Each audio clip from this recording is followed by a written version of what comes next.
Sobrang daling magbigay ng tiwala, pero sobrang hirap ibalik kapag nasira na. Tiwala. Isang salitang may malalim na kahulugan at mahalagang bahagi ng bawat relasyon. Ang pagtitiwala ay nagbibigay ng napakahalagang aspeto sa isang relasyon. Ngunit kapag ito ay nasira, mahirap na itong ibalik sa dati. Ang pagbibigay ng tiwala ay isang desisyon na ginagawa natin batay sa ating paniniwala sa integridad at kakayahan ng iba. Ito ay isang mahalagang pundasyon ng pagkakaibigan, pagmamahalan o kahit anong relasyon o samahan na meron kayo.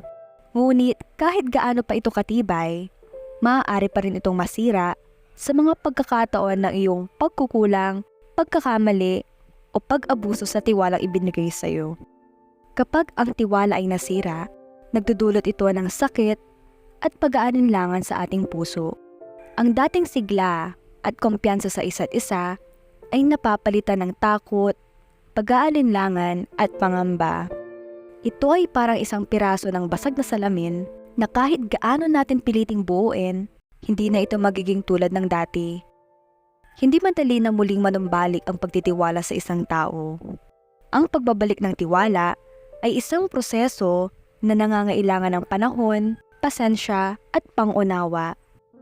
Kailangan ng matinding pagpapakumbaba at pagpapatawad upang muling mabuo ang nasirang tiwala. Hindi ito madaling gawin, ngunit hindi rin imposible. Sa tamang panahon at sa iyong pagpupursige, maaaring mabigyang muli ng bagong tsansa sa nawasak na tiwala sa iyo.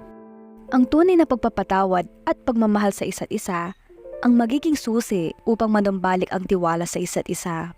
Ang pagkakaroon ng malasakit at pag-unawa sa mga pagkukulang ng bawat isa ay magtutulak sa atin upang magpatuloy sa pagtitiwala at pagmamahalan.